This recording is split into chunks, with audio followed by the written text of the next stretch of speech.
Okay, good morning everyone. Welcome to week 3. Um, Hopefully everybody is still doing okay. You guys are still able to follow along with the weekly lab courses and the theory and everything. I see the chat is already up and running, so perfect. Remember, if you have any questions, make sure to post them in the chat. I'll have a look as soon as possible. Because today we're going into a completely new topic, which is unwrapping, the next step in the 3D modeling phases. So the idea will be that we, first of all, go over a few minor things that we still need to repeat. For example, a reminder about the 5 props. Um, Remember that this is actually the only graded hand-in before your exam. So 20% of your total grade is on this assignment, which you need to hand in during the Q week, and I think the actual hand-in moment will be known as soon as possible. Yeah. So as soon as we know more, you'll be able to see it, I think, also in your um, time schedule as well. You have a question. Shoot. Um,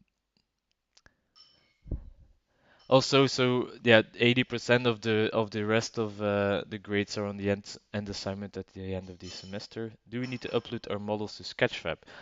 Yes. For the milestone for this week, you need to upload it to Sketchfab. For the next milestone as well, yeah, 3 props. Yes, but the 3 props were the milestone, Yannick. So this was just due to when your lab class is, and so the 5 props is the what you need to hand in eventually. But we'll be going over the next milestone for the week after unwrap at the end of the presentation as well. Are the 3 models we are making part of the 5? If they're good, yes. Yeah. If they're bad, I would suggest you start over. Um, so for the 5 props, indeed, we are making, so we have 3 more basic ones to just get the ball rolling. For example, if you look at the example to the right here on the screen, the table, the chairs, right, those are on the guns, those are like smaller and the boxes are like smaller, easier ones. For example, the cart and the bike would be more difficult ones at all, as well. Oh, okay, thanks. What about the models that you made in class? No, so the models that you made in class do not count towards the 5 props, so you don't get any grades for handing in stuff you make during the class, right? Those are all written out. Those are just monkey see, monkey do. Everybody can do that. It's the idea that you will make your own props by yourself, so you gather the reference, make sure it fits into your chosen story, and then you'll be able to show us or your skills. I can't export my models as a big file even after following the instruction on Leho. Bram just asked during lab class, people they can help you in there. If you wasn't able to upload before the lab class, just tell your teacher, they'll help you. Maybe there's like a small setting that you need to enable. So no worries. Again, the milestones are not graded, right? This is for you that you can follow along in the process, and also for us that we can take a few during the class and give some feedback on everybody as well. Those aren't just 5 models in that example. That's was that always allowed. If you have more than 5, that's also fine. Yeah, and also if, for example, you can use the same prop and copy paste it over multiple times. Ideally, for the 5 props, you also make like a small scene out of it, so you present it nicely, not just 5 props like stacked next to each other. That's kind of boring. Make a small scene like you can see here. Like the chair, it's 2 times the same chair. Just copy it over, and then it looks a lot more interesting as well. Okay. Any more questions? Um, so again, for the 5 props for when you're going to hand it in after the during the Q week, those will need to be unwrapped and textures, and that's the kind of stuff we'll get into from starting today. So today we will be starting to talk about unwrapping. Okay. Also, when you're going to be making your assignment, make sure to use a template file because in there you also have like the grid on the bottom, which is digital arts entertainment. It's a nice way of like visualizing your work in the given template that we give. All right. Do the Gboks have to be textured? Arjan, for now, for this week, for the so for the milestones, no. So for this milestone, for this that you have to hand in this week, They don't need to be textured, but eventually the five props they will need to be. But for now, we're still focusing on just making a 3D model with no n-gons and with the right amount of polygons and stuff like that. A fence is considered a simple prop, yeah, um, because it's rather easy to do. A hard prop is more considered like something like a, I think, like a bike or anything. But I'll be enabling this shortly. So, for example, if you look at the five model props, so the milestone that things that actually are consistent out of multiple things. So, for example, if you look at this bicycle, you can see it's made out of separated parts. So this is a lot harder to make than something like a log, right? So this is considered a hard prop. Will we get feedback on our previous assignment? Depends. If you're lucky and your work gets chosen, Kim, then yeah. Or if there's time at the end of the class and you can ask for some feedback, everybody is working on their own stuff, then maybe. Um, but not every one of you will receive feedback. There's just way too many students. Okay. So also when you're going to be making, like combining all your props together into one scene, it's always nice and a good heads up to see how tall and big things are. So remember last week we had the FBX file on Lego as well. So this one, the for scale reference. So remember you can always add this FBX file into your file to have a better overview of how big things are. So this dummy characters I think about 1 meter 80 or something.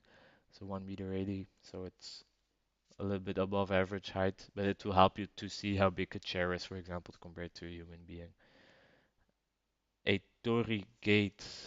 Let me Google Torii gate. No, that's considered still easy. It's just a few cylinders and a part that's bended. This is not at all hard to model, Thibaut. When I use a template file, Maya doesn't let me save the scene because it says the file contains. Sophia, that's a question you need to ask during lab as well. I mean, it's not something I can fix right now. I have no idea. Maybe there's a small corrupted part in there. Audrey, when we export props, we export it into Maya. Why are some worded data wrong way? There are no n-gons related before exit. Do you know how to fix? Make sure to bake your pivot point as well. That's maybe something that can happen. Um, yeah, you can model a banana for scale. It's up to you. A fish is also not hard. Guys, a hard prop is something that's being made up of this multiple parts. For example, something like this is hard to model. Okay. Rocks are also easy, but stay away from vegetation and stuff because we'll see more about things like that. Try making man-made stuff right now. Okay, things that have been made by humans, designed by humans, right? Um, so rocks and vegetation, it's not necessary to start focusing on that right now because we'll see more about it later during the semester. Um, all the specific questions about is this a hard thing to model, yes or no, just ask him during lab class, Pajama Prince. So I'm not going to answer all these questions. More, it's easier in lab class as well because then you can go into dialogue as well. Okay.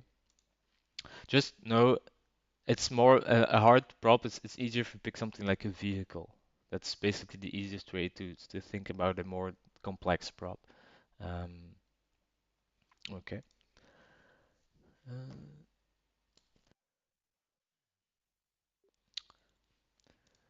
Pum, pum, pum. Is it fine to have some bevels edge in the model? It depends, because a lot of times the bevels you won't see them anyway if you zoom out more. Because remember we're working towards a complete diorama, so a house and everything. And if you have a small prop with a small bevel on it, you will never see it. So it totally depends on how big the prop is. So if it's something small, then no. If it's something very big, then yeah, it could help. For example, if I have two boxes, And for let's say that this one is beveled, so rather something like this, 0.05. So at this view, it looks rather nice, right? But if I zoom out more, for example, if it's this big, it's hardly noticeable anymore. So remember, if you have like, for example, a full scene with like props and trees and everything, that small bevel makes no sense anymore. So again, it totally depends on how big your scene is, or the item that you model in it.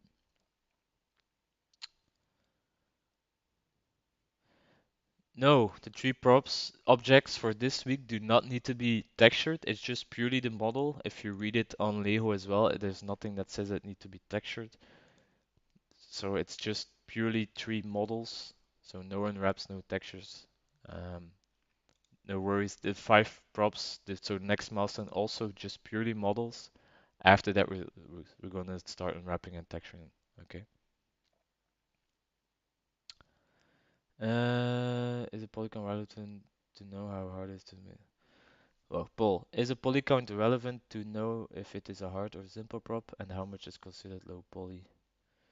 It like the low poly vibe is just we're going to use as least amount of polygons as possible to make to get the most out of our shapes basically. Um, when I tried to ask the lab teacher a question, she said she couldn't get to all 300 of her students. Okay. Um, in any case, today, so we're going to go into the next step.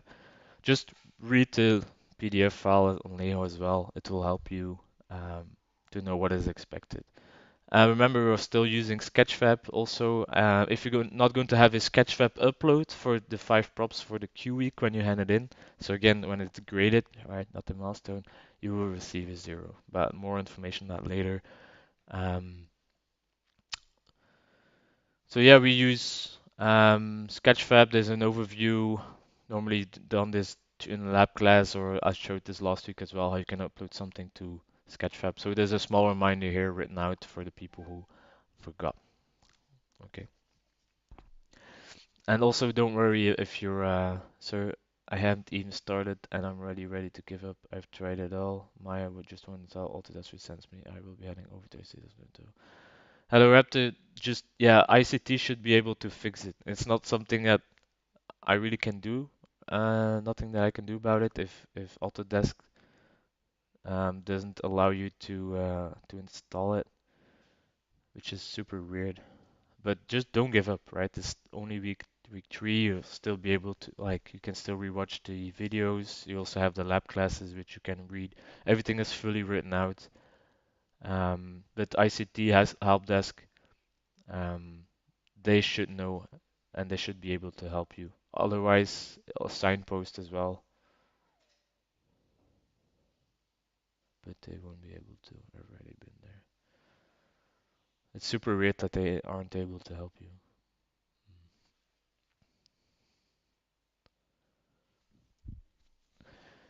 And otherwise, you can still try to maybe download the previous version or install another one. For example, 2022 is also fine. I mean, you'll be able to make everything in there as well.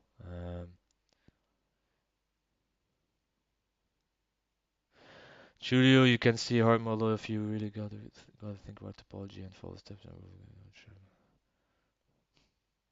Send an email to share ID. It didn't work for me at the beginning, but after sending an email, it worked.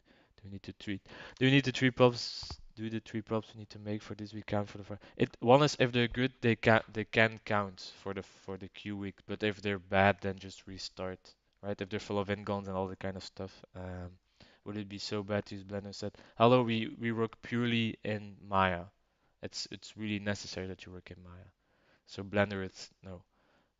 Otherwise, ask in lab class as well for another solution to Maya, but we're working with Maya because everything we see and everything we talk about is comprised of Maya as well. Just don't give up. You'll be able to make it work. I mean, everybody can make it work, so on your laptop it should work as well. Um, but so this week we will start using we will start with unwrapping, which is the next process in our pipeline. And for this week, I'm going to start with a little bit of theory as well, like, and then we're going to show you some examples in Maya because it will help you to fully understand the grasp of what I'm talking about. So, what we're basically doing now, if once we want to start adding images and pictures and textures, so like colors to our 3D model, we actually need to unwrap this. So what does this mean is we need to open up our 3D model into 2D space because images are always in a 2D space, right? There's no such thing as a 3D texture. It's always a 2D image that we place on top of a 3D model. And to do that, we're basically unfolding our model. So we're taking our 3D information, which has three axes, right? We have our z-axis, our x, and our y-axis. So our depth, our height, left, right. But of course, in a 2D space, we only have up and right or left. So we only have two axes to work on. And these are called U and a V. As X, Y, Z are already being used for 3D space, we use a U and a V to refer to a 2D space. Sorry.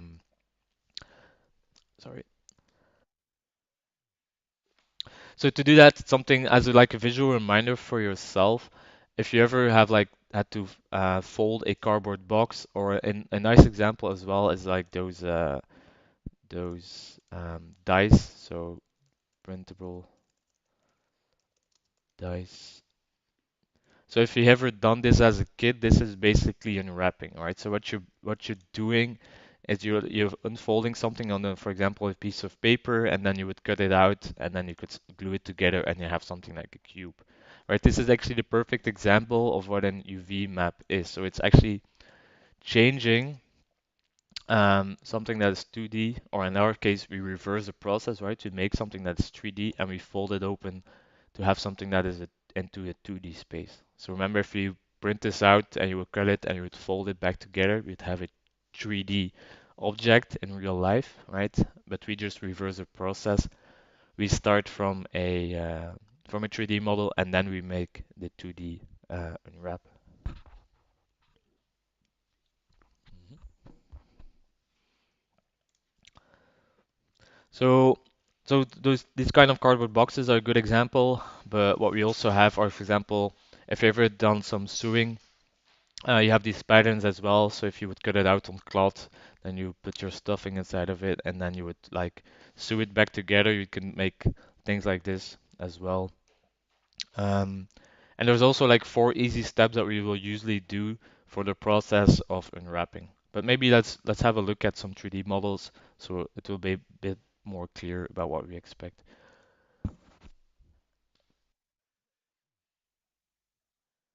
So let me open up a small scene here. For example, this one. Yeah. Or maybe let's start from just a few simple objects. So if we're going to be, for example, let's start with the most basic models of all, right? It's just a plain cube. If I would want to start unfolding this, so unwrapping this, I would definitely need a different workspace as well. So remember at the top right, we have a different workspaces. Mine right now is this one, which I've customized a little bit. But if you open it up under workspaces, you can find the UV editing. So remember the UV, which stands for the two axes that we can work on in our 2D space. And the editing obviously stands for that we can edit that space, right? So that we can work with it. So when I'm opening this up, UV editing, we will get an entirely new view, right? So if I click on my model, you can already see something has happened. Maybe let me start with clicking out of it first of all. So what's happening now, Maya gives us a new viewport and also a new toolkit to work in as well. So this is super handy because, for example, like if I select my cube on the left side, I can see something is happening in my UV editor. So this view is super handy because we can look at our model from all sides and we can see our unwrap as well. And then we have a bit of a tool settings to the right side as well. Okay. So what's actually happening right here right now is this cube, all most of the basic primitives have a standard unwrap for you, right? So for example, in this case, this cube, I can see that it's actually already laid open for us. So if I select a face in my viewport, I can also see it also showcases it in the UV editor as well. Right? So if I would change, for example, one of these edges here, you see that nothing is really happening inside of my UV space because it's not being edited in there. If I would move my edge, for example, in here, you start to see that something would happen. So I think for the first time that you open it, you probably see something like this. But the problem here is with the standard settings that you don't really see what you're doing, right? So ideally, um, you would enable this checker pattern map so that it's visible on our model and also that it's also visible here in our UV editor. But now it's a bit hard to see your edges. For example, here I have one edge, but it's super difficult to see. So what I usually do is enable the image dimming as well. So when I do this, I can make my image darker and it's a lot easier to see my UV spaces as well. Right? So okay, so we have our UV space here. So this is the unfolded part of my model, right? So again, I recommend that you enable these two and this one, and then just change the slider a bit to the right side. That way it's easier to see your UV shells as well. So the thing is that we can see, so this is obviously our texture space. So we are always going to be working actually in a square space, right? Let me open this as well. I think I had another example in there. Yeah, I can talk about that later. So in our UV space, we see this checkered pattern, right? So it's something that you can think about actually as a representation. So imagine that one small square is one pixel, right? If you desire, you can remove the image from the UV space altogether and it will only leave to reflect on the 3D scene. Yeah, but I like to see it in here as well in the UV editor. So what's actually happening, what we actually want to do is, let me maybe take a cylinder, it will be easier to show that way.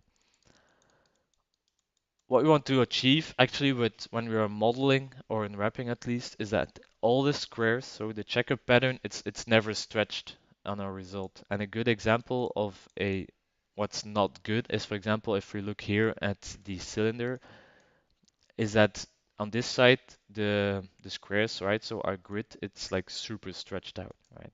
But if you look at the top side, all our squares remain nicely the same and equal. So this is actually the goal of what we want to do. So we can always, if you go into, if you hold right mouse button, right, we still have our marking menus, but these are now changed to the UV editor. So if I hold right click here, you can see I have different things in my marking menu than if I would do it here, for example, in my UV editor. So make sure to, when you're editing your UV space, that you're inside of the UV editor and not inside of your normal viewport. Otherwise, you might get different settings and you'd be like, that's super strange. So the goal here now is actually make sure that this square, so this 0 to 1 space, so you can see it here as well. You can see this number 1 and 1. We're always going to try to fill this up as much as possible. The reason behind this is that texture space is super expensive, and I'll be going more in depth towards the end of the presentation of the theory. So what we do now is, so now we actually have a very unoptimized UV, right? And not only is it unoptimized, so we're basically only using 1/3 of our entire space. Also, we have stretching as well. So stretching, as you can see here, these faces, they got stretched out. They're not very clean to look at. So there are the different ways of tackling unwrapping, and there's, again, just like I said before, like if you're modeling something, there's like 1,000 ways to do it. The same counts for unwrapping. So everybody has their own workflow. Some people like to use different kind of projections, but mainly I'll be using with the unfold. I'll be working with the unfold. So imagine that we want to have equal squares here as well, so we don't have stretching as we can see here. So this is good, and this obviously is bad. So the thing is here, these faces on this side represent these on the right side here as well. So what can I do? I can select, for example, these faces, and I can use a projection setting. So if you hold the right mouse button, maybe let me open up my Crea lesson so you can see my shortcuts. It's always handy. Yes. So if I hold Shift right mouse button, or in this case just right mouse button, I can go into my create settings. So what does create do? It actually makes a sort of a projection for you, and it uses different tools as well to unfold your model for you. Can we use multiple UVs on one image? Yes, I'll be going into that later. The anomaly. So we will be using multiple objects in the same texture space. Definitely, definitely. So in here, so for example, if I want to get rid of this stretching, what you could say if I hold the right mouse button and you go to create, you can see there's a lot of different ways of creating the unwrap for you. So this is all calculated in different ways. And if you see here, there's one that says cylindrical. So you would guess that, yeah, if you want to have a cylindrical unwrap, you would use the cylindrical projection.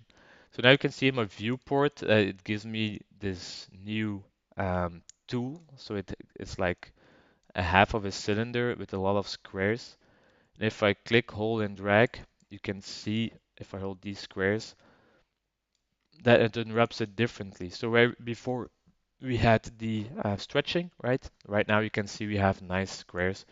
Then I can just hold, press for example W, and right now the stretching is a lot less. So it's still a little bit in there. So it's not perfect yet. So in this case, I could also go to my unfold, and then that way it would make it straight again. But we're gonna go into the unfold method a bit later. Right now, it's just important to note that you have different ways of unwrapping things. For example, if I have my box right here, um, you can also see that I have a lot of space that I'm not using, right? So basically, in here, a lot of empty space. So what you would want to do instead is make these bigger, right? But when I would scale this up, for example, you can start to see that I'm going out of my 0 to 1 space, and this is a bad thing, especially right now. The button was holding right mouse button, and then you have the create tool. So in there, there's just something you can play around with. It's also written out in the theory, if I remember correctly. Yeah. So you can also find it in here if you just want to test it out later on by yourself. But there's actually a better way of doing this than using this tool.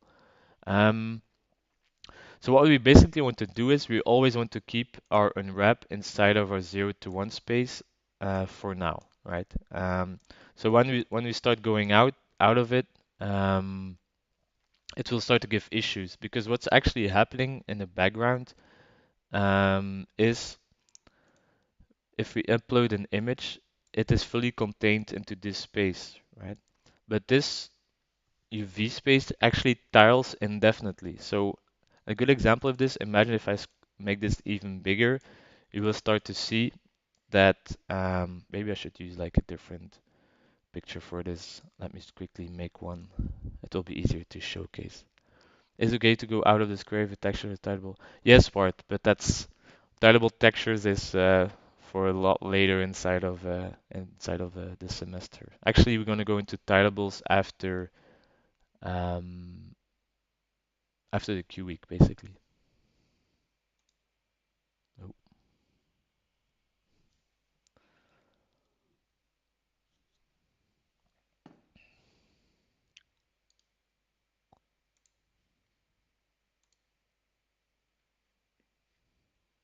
Jesus.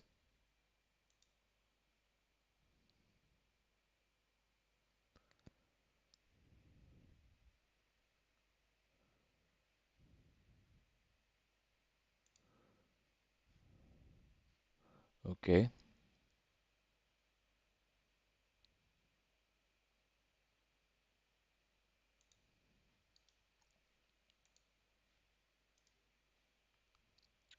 Ooh. For some reason it's super lagging with Photoshop on.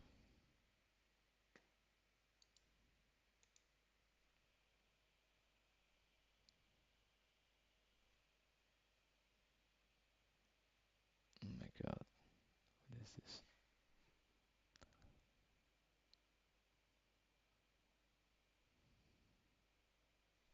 Oh my god.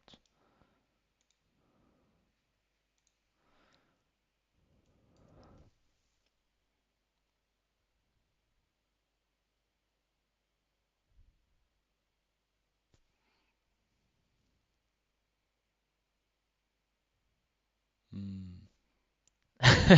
It's not your dorm. Jesus, oh my god, since I opened up Photoshop, everything is lagging. Oh man. Set task manager.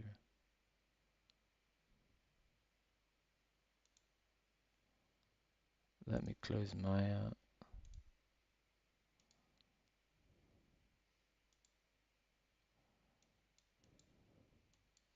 Okay, so opening Photoshop is not a good idea. Super weird.